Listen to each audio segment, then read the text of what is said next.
Hi everyone, FMGreeno here and welcome back to the Lions Roar, my FM22 international save with Senegal. Now today we have a double header against Ivory Coast, a winner takes all clash to see who qualifies for the World Cup. But we have had a massive blow in our build up to this game. Let's go take a look.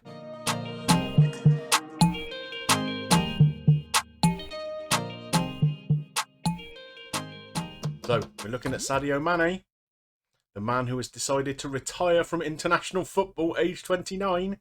Obviously the disappointment of only finishing third in the AFCON really affected him. World Cup's only like 9 months away from there and he's decided he's not going to bother.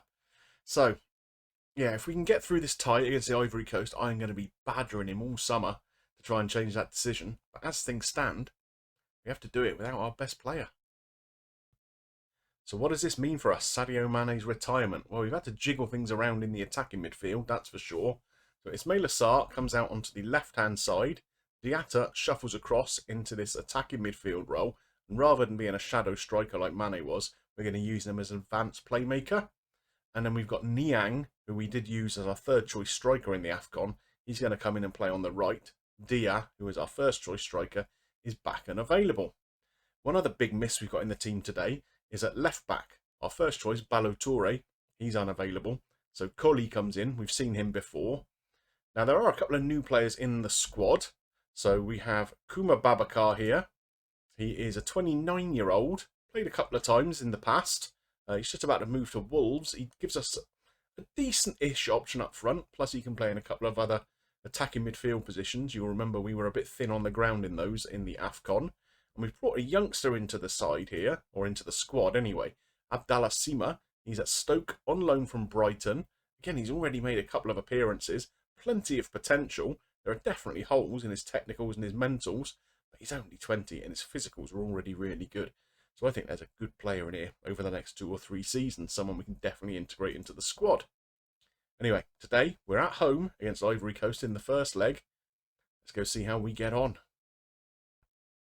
And so here we are. No fans in the stands. Must be a COVID thing or something. But we're up and running. And here we go. We have the first opportunity perhaps. No, Ivory Coast have pinched the ball. We're only a couple of minutes into the game. Says Aurier there on the right-hand side. Ismaila Sarr gets in and wins it. There's Dia. We have taken the lead. Come on. 2 minutes into the game. What a start. That's exactly what we needed. So we have set the instructions to press both of their wing-backs. They're playing with a 3 at the back, 5 at the back kind of situation. No other width in their team. So we really want to try and press those players and pin them back a little bit and cut those outlets for them. So yeah, that was a really good way to start the game, huh? Here's a free kick taken by Ivory Coast. Boga on the ball there. There's Aurier. Didn't pin him back very much there, did we? But the cross wasn't a good one. Koli gives it to Idrissa Gueye. Looking for Dia. Manages to get the ball. I thought Bolly had the better of him there for a moment. Here comes Ismaila Sarr. There's Idrissa Gueye again. Up to Niang. Crepin Diatta. It's 2-0. 15 minutes on the clock. We are taking control of this game and hopefully the tie. Ivory Coast are no mugs. They're ranked 35th in the world. And if you look at their team, there's some really good players in there. But we just seem to have the better of them today. What a start.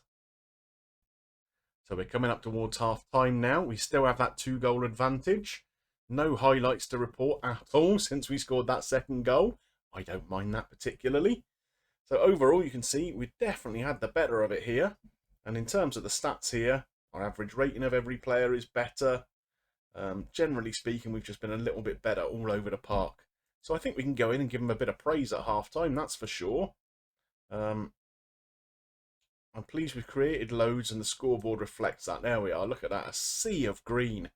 Beautiful stuff. Right, let's get the second half underway. Straight away a highlight. We're only 30 seconds into the second half. Here's Niang. Check Koyate. Niang back on the ball again. Gets it across. There's Diatta again. And Ismaila Sarr, he's onside, I think. Yep, the linesman is running up towards the halfway line. There's no flag. We have taken a 3-goal lead. The first minute after half-time. So whatever happened in the in the Ivory Coast dressing room hasn't gone very well. I'm sure there would have been a flea in the ear of a few of their players, telling them to do a bit better in the second half. Well, they haven't started very well, have they?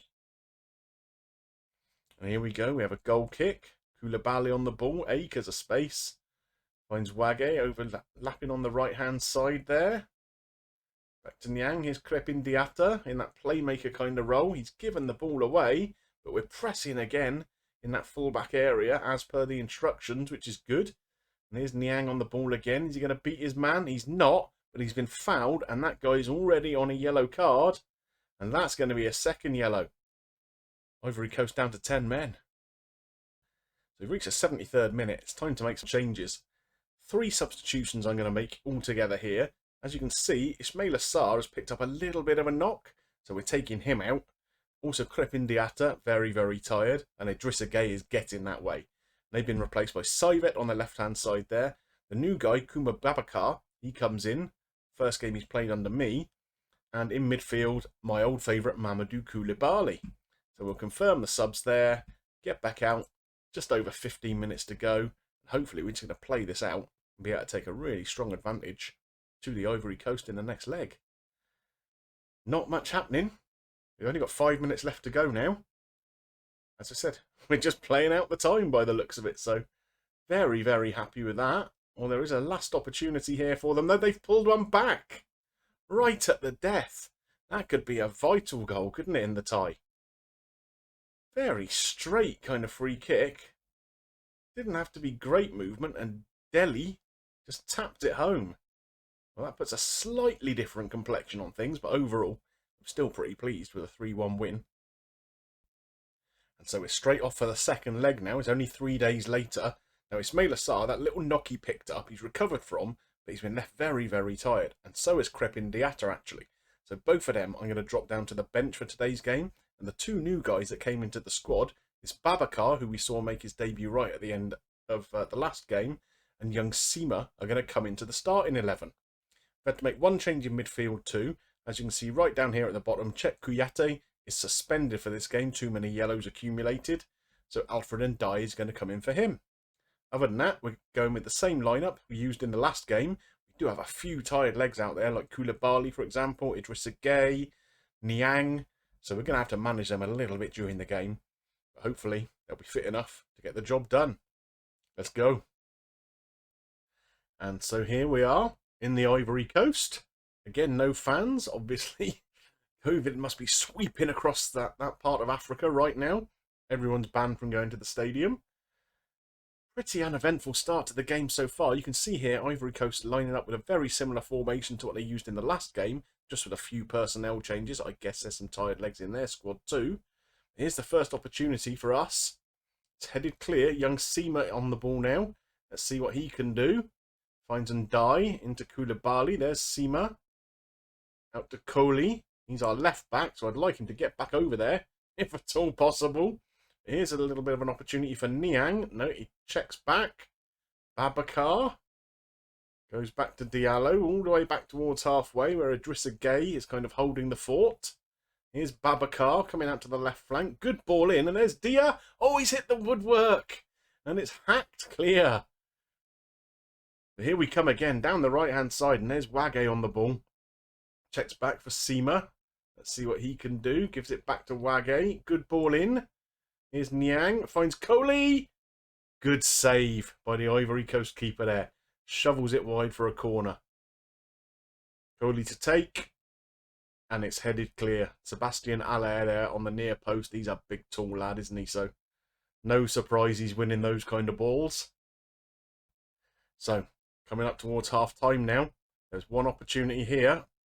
Oh, that was a dodgy old challenge from Niang there. Lucky to get away with that, I think. Aurier gets the ball in there, but it's nodded back very calmly towards Mendy. And what can we do here? Can we build something from the back? Let's hope so. Mendy just hoofs it. But Dia is through. Go on, finish it, son. He does. He does. We have got 1 foot into the World Cup with that goal, I'm sure. It's 4-1 on aggregate. Ivory Coast have offered very little in this game. So I can't see them scoring 3 goals in the second half unless we dramatically fall apart. But Dia, I don't quite know how he got the opportunity in the first place with an assist from Mendy, but we will take that all day long. And so there we are. We go in 1-0 up at half time. So I think, again, we'll tell the boys that they've been doing pretty well. Tell them just to keep it up. There we are. A sea of green once again. We love that. Second half underway.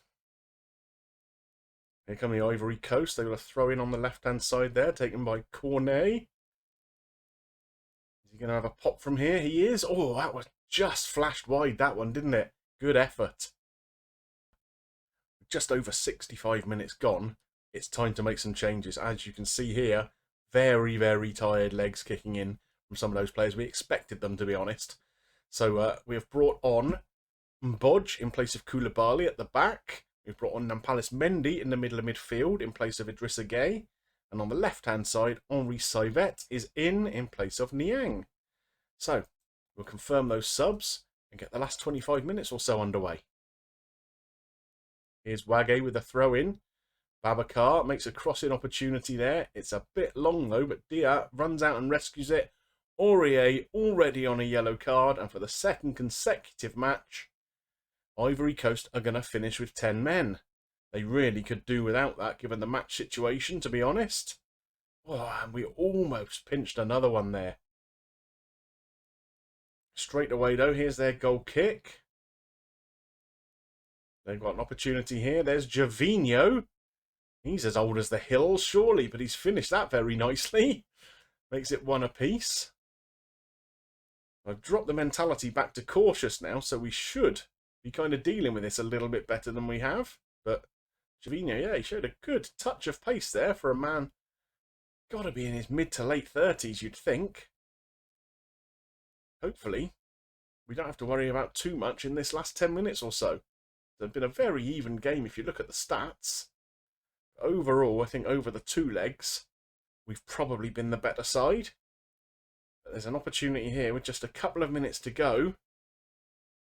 Can we win this ball? No. Here comes Gueye. Gervinho has a pop. Saivet gets on it. Here comes Coley. Down the left-hand side. He's giving it away, has he? No, we've won the ball back. Here's Babacar in towards Dia. He's going to get there, and he has finished the game. Finished the tie. What a fabulous goal that was from him. Timed his run to perfection. He's got good pace and acceleration as Dia. And that was a great ball into him from Babacar. And Dia just gets there in front of the keeper. And with 90 seconds on the clock, we've taken the lead in the game. We've taken a 3-goal advantage in the tie. That is going to be it. We are on our way to Qatar. Well, there's certainly been a couple of surprising results in the other ties. Look at this. Egypt have gone out 8-4 on aggregate against Tunisia, having just lost 7-1 at home. Unbelievable stuff. Morocco, who are also a very highly ranked team, have been beaten 4-0 on aggregate by DR Congo. That is a surprise. Nigeria beat Ghana. That's fair enough, I guess. But Mali have put Algeria out. Now, they did exactly the same in the AFCON, if you remember. And we struggled a bit against Mali after that. So clearly they're no mugs. So yeah, there we have the 5 African countries that have qualified for the World Cup. Ourselves, Tunisia, DR Congo, Nigeria and Mali. So we'd better fast forward a bit to the draw, I think, and see who we're going to face in the competition. Okay, so we've gone forward a couple of months, and here we are, ready for the draw for the World Cup. Obviously, it's taking place in Qatar. We're in the second group of seeds, which is pretty good. Means we get to avoid the likes of Colombia, Holland, Mexico, Spain, Germany, Italy, and Switzerland. So, not too disappointed about that. So let's have a little look at how the draw pans out then. So these are the 4th seeded teams going in. No one to be too worried about there, although I guess we'd rather avoid South Korea if we possibly could, I guess. The second group of teams going in, that does look like a tough group now, that Group D, doesn't it? Croatia and South Korea, apparently the 2 weakest teams in that group. Not sure about that. I wouldn't mind Group C, although I don't suppose we're going to get put in with DR Congo. Not sure if there's a rule about no African teams in together or not. Let's see where we end up. So we're in Group A. Serbia and Jamaica. Well, that doesn't sound too bad. God, Spain have ended up with Croatia and South Korea. That really does look like a tough group, doesn't it? Germany, I think, have done all right there with USA and Australia. And who are we going to get out of the big boys in our group? Oh, we've got Qatar. Of course, they're in the first group because they're the host nation, aren't they? So Qatar, Serbia, and Jamaica. I think that could have gone a lot worse, don't you? Especially when you look at some of these other groups here. What have we got there? Like Colombia, Iran, Poland, and Portugal. That looks pretty tough. England and Italy in the same group. Wow. Some interesting ones in here. Brazil and Germany paired together as well. Good luck to Australia and the US. Before we get underway with our World Cup campaign, though, we do have to have a little look at the schedule, because here, you'll notice, the qualifiers for the African Cup of Nations have been drawn. And we've been drawn against Burkina Faso, Mauritania, and Liberia. So Burkina Faso are the second kind of strongest team in the group, ranked about 60th in the world.